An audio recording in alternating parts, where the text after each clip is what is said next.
বোর্ডে আপেল আঁকায় যখনই তখনই সেটা বাস্তব হয়ে সাথে সাথে নিচে পড়ে যায়। আপেলটা দেখে নিচ থেকে তোলে, তখন বলে কি ব্যাপার, আমি তো শুধু আপেলের ছবি আঁকাইছিলাম, এটা বাস্তবে হয়ে গেল কিভাবে? যাই তো আর একটা ছবি আঁকাই কিছুর। সে তখন 1000 টাকার একটা নোট আঁকায়, তখন সেটা বাস্তবে 1000 টাকার নোট হয়ে পড়ে যায়। তখন বলে আরে বাহ, সত্যি তো অরিজিনাল নোট। সে তখন ওখান থেকে বোর্ডটা নিয়ে তাড়াতাড়ি পালায় চলে আসে। তখন সে বাসায় এসে তার ভাইকে ডাক দেয়। তার ভাই এসে বলে এত হাঁপাচ্ছিস কেন? আবার কাগজের উপর 1000 টাকার ছবি আঁকলে সেটা আসল টাকা হয়ে যায়। এটা দেখার পর তার বন্ধু অবাক হয়ে বলে এটা কিভাবে করলি? না এটা কিভাবে সম্ভব হচ্ছে? আমার হাতে মনে হয় জাদু চলে আসছে, যেটাই আঁকাচ্ছি সেটা আসল হয়ে যাচ্ছে। তাহলে তো এখন থেকে আমরা কোটি কোটি টাকা ছাপাতে পারবো। আস্তে আস্তে 1000 টাকার নোট বস্তা ভরে ফেলে, ফুল বস্তা করে ফেলে। নে এবার 5000 টাকার নোট বানা। এই শ্রমিক যখনই মশলা তৈরি করার জন্য পানি রেখে গেল, আর এক শ্রমিক এসে ওইটার মুখে বেলুন লাগিয়ে দিয়ে টেপ মেরে ওখান থেকে পালিয়ে যায়। শ্রমিক এসে বলতে থাকে কি ব্যাপার, এটার মুখে বেলুন লাগাইছে কি? আচ্ছা যেই লাগাক দেখি কত দূর পানি ভরতে থাকে। বেলুন ফেটে যেয়ে সব মশলাগুলো নষ্ট হয়ে যায়। তখন দৌড়ে এসে বলে কিরে এটা কিসের শব্দ ছিল? পাইপের মুখে বেলুন লাগানো ছিল, ওইটারই শব্দ ছিল। বাহ ভাই বাহ, কাজ কাম বাদ দিয়ে এটাই করা হচ্ছে, মশলাগুলো নষ্ট করে দিলি তো।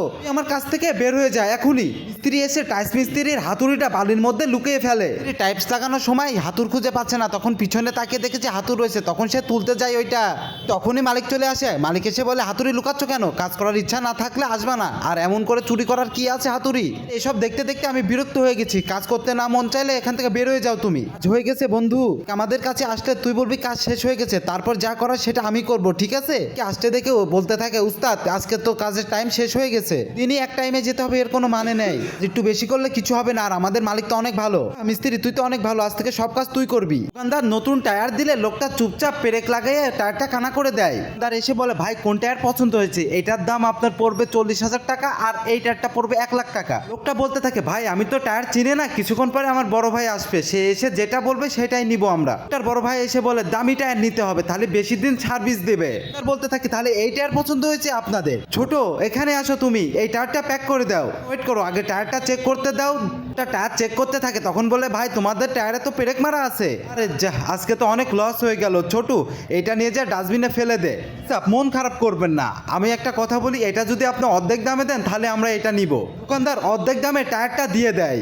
চারি তখন বলতে থাকে মালিক আপনার বুদ্ধি আছে, নষ্ট টায়ার আপনি 50,000 টাকায় বেচলেন। বাইক চালিয়ে যাওয়ার সময় দুষ্টু পোলা পানি এসে তাকে পানি মেরে এখান থেকে চলে যায়। লোকটা বিরক্ত হয়ে ওখানে দাঁড়িয়ে পড়ে। তারপর সামনে থেকে একটা পোস্টার দেখতে পায়, পোস্টারে লেখা থাকে 3টা মিথ্যা কথা বলতে পারলে 3 লাখ টাকা পাবে।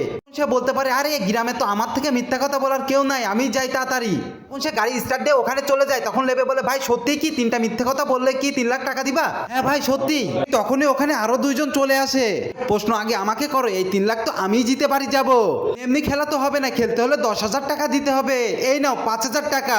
ভাই শুরু করো। তখনই গেম মাস্টার একটা সাইনবোর্ড তোলে, তখন বলতে থাকে এখানে 2044 কোনটা আছে? আমার মনে হচ্ছে এটা 4 নম্বরটা ঠিক হবে।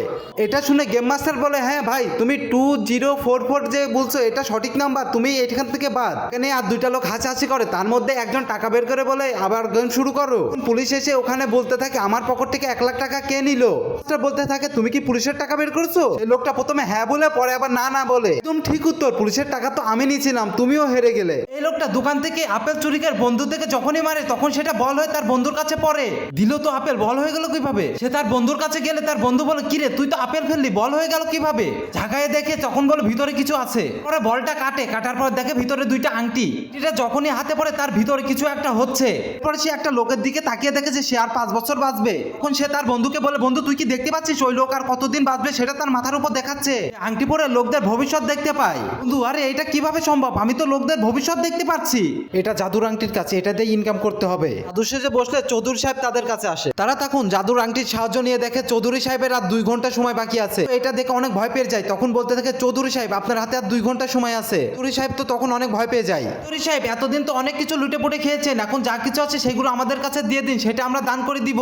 সাহেব সবকিছু দান করে দিয়ে যায়। ওইটা যখনই টেবিলের উপর খাবার রাখে নিচ থেকে একজন খাবারটা নিচে লাভাইয়ে নেয়, উনি কাটা ঢাকনাটা ঠিক করে দেয়। তখন ওইটাকে কোল্ড ড্রিঙ্ক নিয়ে আসতে বলে। বলার সময় এই লোকটা একটা গাড়ির উপরে খাবারটা দিয়ে ওইটা রিমোট কন্ট্রোলের মাধ্যমে পাঠিয়ে দেয়। কিছুক্ষণ পরে খেয়াল করে দেখে যে টেবিলের উপর খাবার নেই। তখন ওইটারকে ডাক দেয়। ওইটার কিছুক্ষণের মধ্যে ওখানে চলে আসে। কি হয়েছে ভাই সাহেব আপনার মাংসের থালা কোথায়? এই যে স্যার এখানে। কি ব্যাপার, এখান থেকে মাংসের থালা কি হলো? আপনি মনে হয় আমার সাথে প্র্যাঙ্ক করছেন। মাংসের থালা কি করছেন? এই সুযোগে রুটিটাও লাভিয়ে নেয় টেবিল থেকে, আর যে তার বন্ধুদের কাছে রুটিটাও পাঠিয়ে দেয়। কি ব্যাপার, এখানে রুটি রাখছিলাম, রুটিটা কোথায় গেল? কি ব্যাপার, আমিও তো দেখলাম রুটি রাখছিল। এখানে মনে হয় আত্মা বা জিন আছে। পরে কি হলো সেটা দেখার জন্য চ্যানেলটাকে লাইক দিয়ে সাবস্ক্রাইব করে দিন। দুষ্টু লোকটি এসে তার বন্ধুদেরকে রুটি দিতে গেলে তখনই হোটেল মালিক এসে তাকে ধরে ফেলে, 2000 টাকা তাকে বিল করে। এই অন্ধ ছেলে যখন নদীতে পানি নিতে আসে, পানির সাথে তখন দেখে যে মাছ উঠে আসে। সে তাকে এক শিকারী বলতে থাকে, কি ব্যাপার, ওর বালতিতে এত মাছ আর আমি সকাল থেকে বসে আছি এখনো মাছ পাইলাম না, দেখে আসি তো। এটার কাছে যে বলে, আরে তুমি এই গন্ধ পানি নিয়ে কি করবা? আঙ্কেল, আমি চোখে দেখতে পাই না, আর আমি কিভাবে পরিষ্কার পানি নিয়ে আসবো? লোকটা তার মাথায় গামলা নিয়ে তাকে পিছে পিছে আসতে বলে। এটাকে সাথে নিয়ে তার দোকানে এসে সব মাছগুলো ঢেলে নেয়। তারপরে একটা কলের ওখানে যে পাম্প দিয়ে সব পানি তুলে দেয়, তার মাথায় তুলে দিয়ে বলে, এখন সোজা তোমার বাবার কাছে যাও, এটাতে সব ভালো পানি আছে। তার ছেলেকে আসতে দেখে পানির গামলাটা মাথা থেকে তাড়াতাড়ি লাভাই। ভালো করে দেখো, তুমি আমাকে নদীর পানি নিয়ে আসতে বলছিলে, আমি টিউবওয়েলের অনেক ফ্রেশ পানি নিয়ে আইছি। বাবা তখন অবাক হয়ে বলে, কিভাবে আনলে তুমি? তখন ছেলে সবকিছু খুলে বলে। তখন মাচালার কাজ যে বলে, ভাই সাহেব আপনি কি আমার ছেলেকে ফ্রেশ পানি তুলে দিছেন? জি ভাই, আমি টিউবওয়েলের ফ্রেশ পানি তুলে দিচ্ছি। এমনিতে ভালো কাজ করবে না, সত্যি কথা বলো, তুমি কি পেয়েছো? ওটা রেগে যায়, বাপ বেটাকে ধাক্কা মেরে ফেলে দেয়। তখনই হঠাৎ করে তার ফ্রিজে আগুন লেগে যায়। ওটা মাথায় হাত দিয়ে কান্না করতে থাকে।